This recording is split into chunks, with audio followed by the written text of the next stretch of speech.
Ever heard of Funnytown, USA? No? Not the one in Colorado. The one from Idaho. If you haven't, that's okay, because it's no longer there. It hasn't existed since the summer of 1968. Funnytown was a amusement park that only lasted for less than a month. Anyone who remembers it would probably recall hearing a news report that a tragedy occurred there, not forced that forced the park to close down. I am I am one of the few still alive today who actually saw what happened. My name is Josh Henriken, and I will tell you everything I witnessed. It was Friday, July 18th, 1968, and the park was the busiest it had ever been. According to the local news, I arrived there with my best friend Luke and his fiancee Mel. Luke and I were 17 and Mel was 16. I hadn't seen them for nearly a year since they moved in together, and when Mel bugged Luke to take her to Funnytown, he gave me a buzz and had me tag along. Us two guys felt too old for some kiddie park, but it was Mel's birthday, so we went along with the idea. We entered the park, which was fairly crowded for being a place that was so out of the way. It was a large, cartoonish town with cast members wearing striped, brightly colored suits and blouses.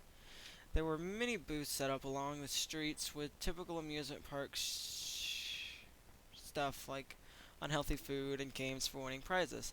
As you'd expect, Luke felt obligated to win Mel some prizes, which gave me some time to roam around on my own. I remember deciding to go on a ride that Mel would have hated. Doctor Strange's Funny House, a cheap knockoff of Disney's Haunted Mansion. Only one person could go at a time, and the rider had to sit in an uncomfortable mining cart. I sat in the dang cart, and it moved me along on a track through a pitch black tunnel where animatronic ghosts, mummies, and vampires popped out at me. It wasn't anything impressive, but then the cart took me into a room where the figure of Doctor Strange stood. The scene was depicted was one that really stuck with me. Doctor Strange was dressed in a typical Mad Doctor fashion and stood in his laboratory. A giant deformed monster had a giant deformed monster he had created was locked in a cage begging for food.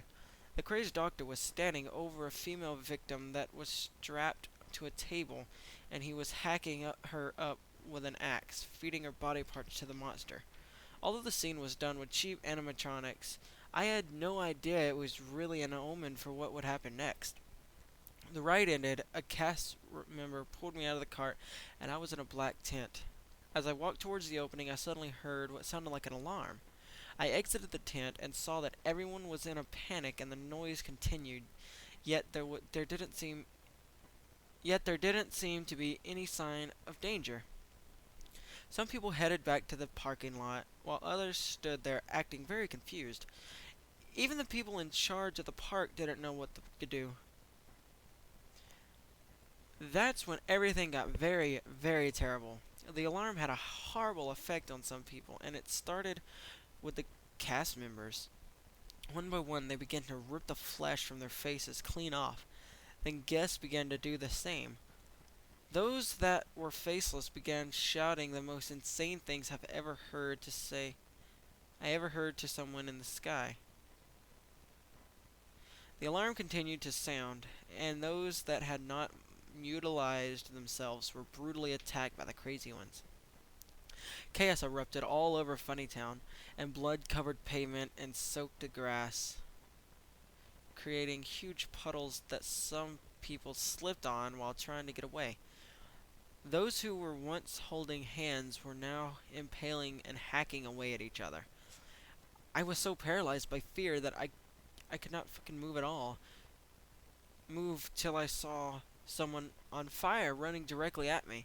I kicked him to the ground, then ran through the mob of gore-drenched maniacs to see if I could save my friends. Finally, I found my best friend that I had known since preschool. Mel was crawling away in agony with her throat sliced open. Luke was about to finish her off with a shard of glass when he turned around to reveal that he had torn his face off as well. He smiled at me and said, "They're coming to save us, John. All we have to do is free ourselves from the ugly flesh, and they will accept us." "Who, Luke?" I asked. "Who was coming?" Suddenly, the alarm started getting louder and louder until I saw that it wasn't an alarm at all. The horrendous noise was emitting from a spacecraft that swooped down over Funnytown, then hovered for a few minutes while the people that had lost their minds called to it, begging the unseen aliens to take them away. Instead, the craft began to slowly fly off. The base of the ship was circular, and the top was pyramid shaped with three triangular engines on its back that glowed blue. As it flew back into space, the noise slowly began to fade. Then the entire crowd became completely silent for a few short moments. The eerie silence was soon broken by a dozen police cars arriving at the park entrance. The officers were all heavily armed, and two SWAT teams quickly joined them. The police opened fire on the crowd, targeting literally everyone. I left Mel and Luke behind and took cover in the tent from the funny house, where I was attacked by the cast member who had helped me off the ride. The man was strangling me, but I was able to kick him out of the tent. I saw him get back up, but then a shotgun shell made his head explode. I laid there in my hiding spot with my eyes shut, listening to the horrors outside and praying no one would look inside the tent. Obviously no one did, but I still waited there for many hours, hardly moving at all, till I heard the chirp of crickets. Night had come, and all the police vehicles were gone, so I left the tent and made my way back to the car, stepping over dead bodies and cruelly made weapons, as I walked through the dark streets of the once happy park. That's where my story ends, and it's all true. There were other survivors of the massacre, such as such as other guests and officers, but most of them either killed themselves or went missing. The entire park was torn down the next day, and the government covered the whole thing up, especially the appearance of the UFO. As you can imagine, to this day, I have no idea why the sound from the spacecraft made some of the guests crazy, but not all of them. It probably made me a little crazy too, because whenever I think about that day, I do find it funny.